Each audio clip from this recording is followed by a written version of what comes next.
Hello dear students, welcome back to the video lectures of CK Coaching. Today in this part of our video we are going to start the second lecture or the second part of the continuation of the chapter Rise of Nationalism in Europe. I hope आपने last part of a video को अच्छे से revise कर लिया होगा, जहाँ पे हमने last part में देखा था that why did few area which were conquered by the Napoleon Bonaparte, उसमें कुछ टाइम के बाद conquer के कुछ टाइम के बाद लोगों का जो भी रिएक्शन था वो अचानक से चेंज हो गया. Now in second part, as I've said in the last video, that we'll be elaborating the making of the nationalism in Europe wala concept.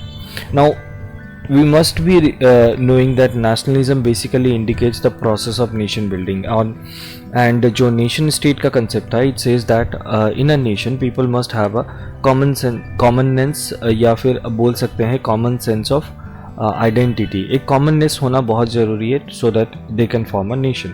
Now let's just understand the diversification of Europe so that we can understand that why did Frederick Sorio's vision, जो Frederick Sorio का vision chapter के starting में था, उसको utopian vision क्यों कहा गया था. Now if you see the map here, the central and eastern Europe जो भी था, that were purely under an autocratic monarchies, और जिसके अंदर बहुत सारे डाइवर्स ग्रुप ऑफ पीपल रहते थे, and they often did not share any collective identity और did not even have a common culture. Now they often spoke different languages, and in fact वो different ethnic groups को भी belong करते थे. For an example, Habsburg empire which were ruled over the Austria and Hungary were in this region. If you see the highlighted one, तो इसमें अलग अलग तरीके के लोग रहते थे और इनके लैंग्वेजेस भी अलग थे. सो इनके हिसाब से अगर हम देखें तो यूरोप में कहीं पे भी हमें ये नहीं इंडिकेशन मिल रहा था that in this continent which is Europe, the people will be united for some formation of a nation.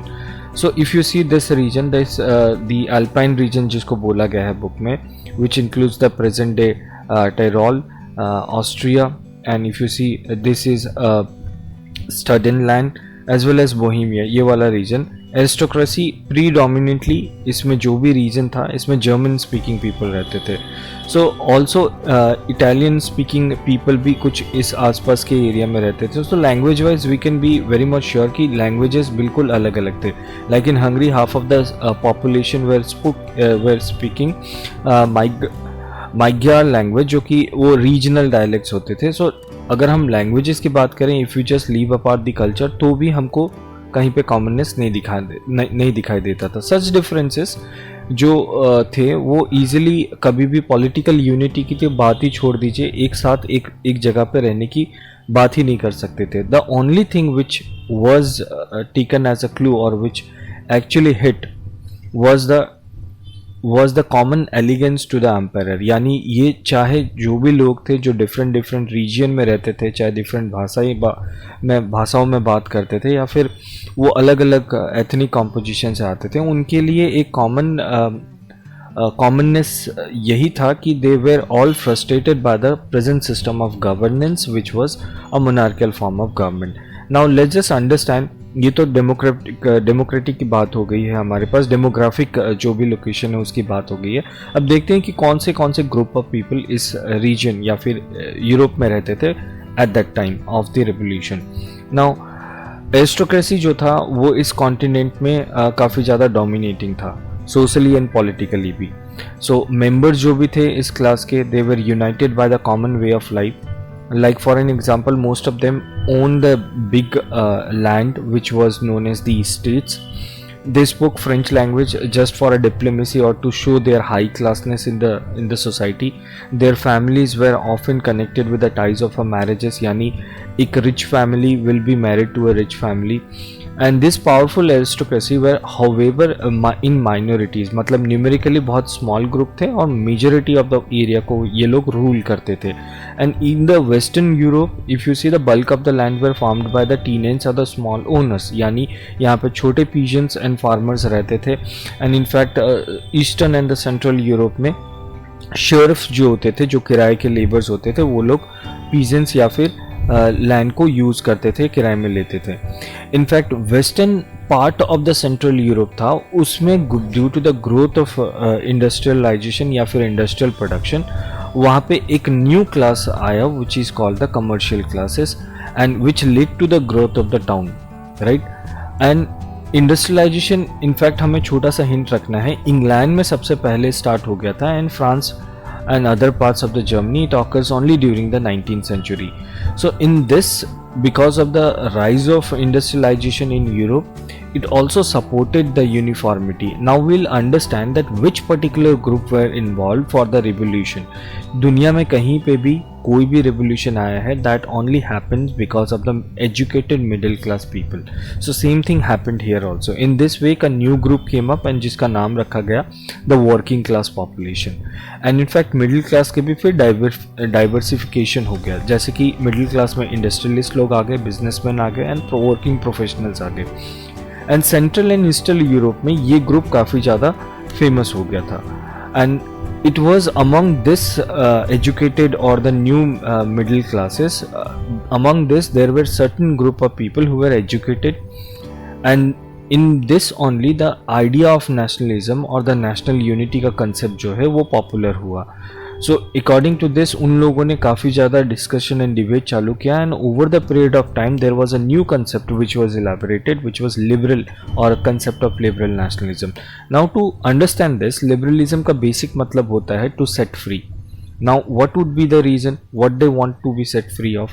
So for a new middle class, liberalism stood for the freedom of an individual and equality of all before the law. Yani feudal system, if you remember from the French Revolution, were highly discouraged. And for a new middle class people, इसमें से questions पूछा जाता है कि what is liberalism, what does it stands for politically, socially and economically. So we'll just try to see this here. For the new middle class people, liberalism stood for freedom of an individual and equality of all before the law. Politically क्या मतलब होता है? It emphasizes on the concept of a government by the consent. Consent यानी we choose the government, we'll choose our ruler. So it means that the end of autocracy या फिर clerical privileges, and also it means starting of a new constitution that is representative form of a government, that is through parliament. And liberals also stood on invaluation of the private properties.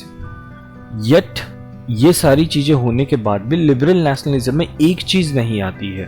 क्या थी ये?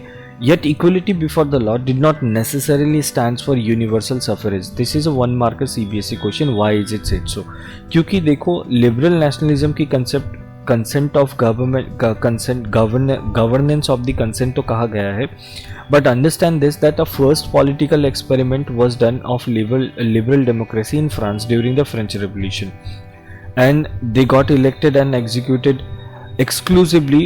and the election जो भी था basically, इसका मतलब ऐसा समझो कि जो भी elections थे वो प्रॉपर्टी ओइंग मेंस को ही मिला था, and men without property and all the womens will excluded from the political rights. तो लिबरल नेशनलिज्म में हर चीज़ तो ठीक है, but universal adult franchise was not followed.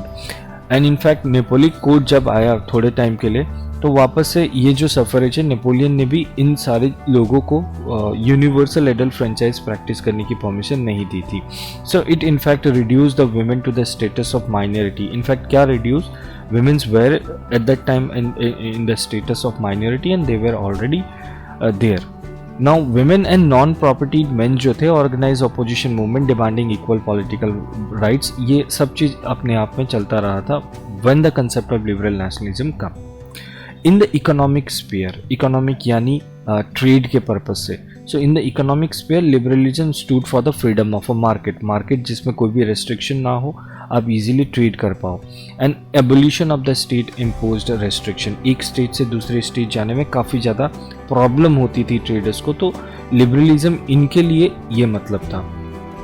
In fact Napoleon ने काफ़ी एडमिनिस्ट्रेटिव मेजर्स लिए थे, दैट वाज काउंटलेस. नेपोलियन ने administrative fields and economic field में काफ़ी कुछ करा था, and countless principalities were done so that he can bind the confederation of 39 state. अब ये confederation of 39 state एक important parameter है, क्योंकि ये जो 39 states में, इसमें हमारे पास रेन लैंड भी आता है जर्मनी का, जो रिसोर्स रिच माना गया है. अब हम देखते हैं एक छोटा सा क्वेश्चन का पार्ट कि उसने क्या क्या चीज़ें करी थी. Like it was already covered in the last video, let's just recall it. Principalities में उसने क्या करा कि बहुत सारे एरियाज थे जिसमें अपनी अपनी खुद की करेंसीज चलती थी, लाइक फॉर एन एग्जांपल, और काफ़ी ज़्यादा प्रॉब्लम आता था। अगर कोई एक मर्चेंट है जो 1833 में हैम्बर्ग से न्यूरमबर्ग जा रहा है तो उसको ऑल टुगेदर 11 कस्टम बैरियर्स को पार करना होता था एंड इंडिविजुअली सबके लिए कस्टम ड्यूटीज पे करनी पड़ती थी 5% ईच। अकॉर्डिंगली सबसे पहले liberalism in economic sphere stood for this कि ये जो ड्यूटीज़ है should be lived off, and एक यूनिफॉर्म वेट्स एंड मेजर्स की भी काफ़ी ज़्यादा ज़रूरत थी। For an example, each region had their own system of weights and measure, so this involve very much time consuming process. Like for an example, एक कपड़े का उदाहरण से समझिए, एक यूनिट ऑफ कपड़ा अगर आप फ्रैंकफर्ट में खरीद रहे हो तो 54.7 सेंटीमीटर ऑफ क्लोथ आपको मिलेगा, यहीं मेज में 55.1 सेंटीमीटर, यहीं पे न्यूरमबर्ग में आपको 65.6 सेंटीमीटर, एंड इस तरीके से अलग अलग जगहों पे अलग अलग यूनिट्स के हिसाब से आपको कपड़े मिल रहे थे। सो कोई भी यूनिफॉर्मिटी नहीं थी। इनफैक्ट इसके according there was a trade union which was formed that was named as Zollverein. So what was Zollverein? Zollverein was a trade union which was formed by the initiative of Prussia and later on joined by the most of the German state.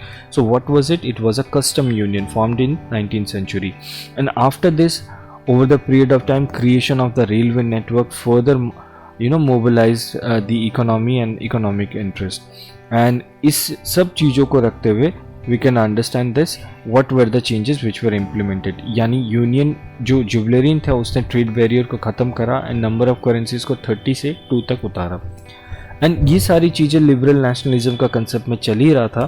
Then we have new conservative regimes in 1851. Now these regimes were set up after the defeat of Napoleon in the Battle of Waterloo. After the defeat of Battle of Waterloo by the conservatives, so हमको कुछ एक और चीज़ याद रखनी है इस chapter में, that is the practices or the thought process of the conservatism. So European government at that time were driven by the spirit of conservatism. Conservatism का मतलब होता है someone who believes that on the established tradition and institution in the state like monarchy, church and social hierarchies जो कि feudal system में था, and property and family should be preserved. यानी they were the supporters of monarchy, and the church, social hierarchy, properties यानी right to property should be preserved. So most of the conservative however did not purpose on the return of society of pre-revolutionary period. Although उनका मानना ये था कि modernization should be there but only to strengthen the monarchy. So Napoleon से जो चीज़ें अच्छी थी, जो उनको लगती थी, उनके काम की थी, उस चीज़ को वो लोग सपोर्ट करते थे। मतलब अल्टीमेट एम यही था, they wanted the monarchy should be systemised and customised and should be adopted and it should be there. Now it could make the state more effective and more strong. यानी ये मैं thought processes बता रहा हूँ कि conservative इस चीज़ में believe करते थे एंड इनको ये मानना था कि अगर मॉडर्नाइजेशन करके मोनार्की को रखते हैं तो स्टेट को काफ़ी ज़्यादा इफेक्टिव बनाया जा सकता है। मॉडर्न आर्मी, इफेक्टिव ब्यूरोक्रेसी और एक dynamic economy and evolution of the feudalism and serfdom can strengthen their way they could rule the most of the part of the Europe, but still the main aim was to hold on to the autocratic regime. And with keeping these things in mind, all the conservative of this Europe, particularly Britain, Russia, Prussia and Austria, collectively उन लोगों ने plan बनाया and they defeated Napoleon. And after the defeat, they met at Vienna for the settlement of the Europe, and this was referred to as a Treaty of Vienna, and it was headed by the Austrian Chancellor Duke Metternich, right? So what did the major aims of Treaty of Vienna? What was the major aim of Treaty of Vienna? या फिर what were the major results of the Treaty of Vienna? We should remember. So these delegates basically drew up the Treaty of Vienna in 1815, and with the objective of undoing the changes that came in Europe during the Napoleonic Wars. सबसे पहले क्या करा? The Bourbon dynasty, which were deposed or which were overthrown during the French Revolution, was first of all restored to power in France. Second thing, France lost all the territories it has joined during the Napoleon के time पे जितने भी additional territories capture करा था उस सबको undo कर दिया, and in fact further France कभी भी expand ना कर सके उसके लिए there were series of states which were set up in the boundaries. Like for an example, उसके बगल में सबसे पहले kingdom of Netherland which included Belgium, was set up in the north, Genoa, and added to Piedmont in the south. कुछ countries के नाम याद रखने हैं. Prussia were given to the western frontier, where Austria was given control to the northern Italy. But ये सारे changes करते हुए उन लोगों ने जर्मन कन्फेडरेशन ऑफ 39 स्टेट्स को बिल्कुल भी नहीं छुआ. It was left untouched. Reason मैंने आपको बता ही दिया है. From the class 9 you should be remembering the German confederation के अंदर रेनलैंड आता है which was very much resourceful and resource rich, जो यूरोप्स को चाहिए था. In fact there was other changes also which was done, like Russia was given a part of Poland while Prussia was given a part of a portion of Saxony. उसके बाद the main intention overall of Treaty of Vienna was to restore monarchy and to overthrow which was overthrown by the Napoleon, and to create a new conservative order in Europe. So हमें क्या समझ में आया that after Napoleon Bonaparte there was a growth of a liberal nationalist, but जब तक वो अपने power को लेता तब तक new conservative regimes has already defeated Napoleon, and the new conservative order was set up in the Europe. There were few things which we should be keeping in mind about new conservative regime. The main intention was to restore the power, पहला point of the conservative regime, and they did not tolerate the criticism. So सबसे पहले when they came into the power, most of them imposed the censorship law so that they can keep an eye on what is being published in newspaper, books, plays and in fact songs. In fact plays को भी censorship में डाल दिया इन लोगों ने. And most of them reflected the ideas of liberty and freedom associated with the French revolutions. यानी ये सारी books, plays, newspaper French revolution से रिलेटेड आइडियाज़ को प्रोपगेट करने के लिए न्यू मिडिल क्लास, जिसको हम लिबरल नेशनलिस्ट भी बोलते हैं, आगे चल के इन्हीं को नाम रिवोल्यूशनरीज के फॉर्म पे दे दिया जाएगा, तो ये प्रोपगेट करने के लिए यूज़ करते थे. इन सब पे सेंसरशिप लगा दिया गया. एंड इसीलिए one of the major issue which was taken up during this period by the liberal nationalist, या फिर हम बोल सकते हैं revolutionaries, were to criticize the new conservative order which was being set up, and second thing to demand for the freedom of a press. And इसी के साथ साथ जो न्यू लिबरल नेशनलिस्ट थे, that is the middle class जिसको हमने अभी अभी देखा, they got converted into revolutionaries, and most of the time they use to work through the underground societies. Reason being वो ओपनली नहीं आ सकते थे because the new conservative regimes, again मैंने बोला आपको, काफ़ी सप्रेसिव था. So in this way secret societies came up in the Europe, and secret societies का मेन एम क्या था? Oppose the monarchial form of government, या फिर हम बोल सकते हैं oppose treaty of Vienna, and to fight for the liberty and the freedom. And most of the revolutionaries also saw the creation of the state as a necessary part of their struggle. And in fact आपको मैं एक hint दूंगा about this person, जिसके बारे में आपको नाम comment करके बताना है, if you can just discover the hint. There was this revolutionary who came from the Italy. He was born in Genoa in 1807. He became the member of secret society of Carbonari. As a young man, he was sent to exile in 1851 because he attempted to revolutionize in Liguria. And in fact, इन्होंने दो famous secret societies भी बनाई so that he can propagate the idea of liberal nationalism, या फिर हम बोल सकते हैं the nation state. First one was in Italy. First one was Young Italy in Marseilles, and second one was Young Europe in Bern. In fact इनके members जो थे वो लाइक माइंडेड पीपल ही थे. जरूरी नहीं था कि ये इटली से थे तो इटली से ही लोग होंगे. In fact all the rest of the part of the Europe were connected, like Poland, France, Italy and German state से भी काफ़ी लोग कनेक्टेड थे. एंड ये सारे लोग लाइक माइंडेड इसलिए थे, all of them believed that God has intended nation to be the natural units of mankind and it should be free. So इनका मेन एम ये भी था that Italy could not continue to be a patchwork of small state, जैसे कि आप देख रहे हो, and it should be united. So they forced it should be forced into a single unified republic for a wider alliance of the people.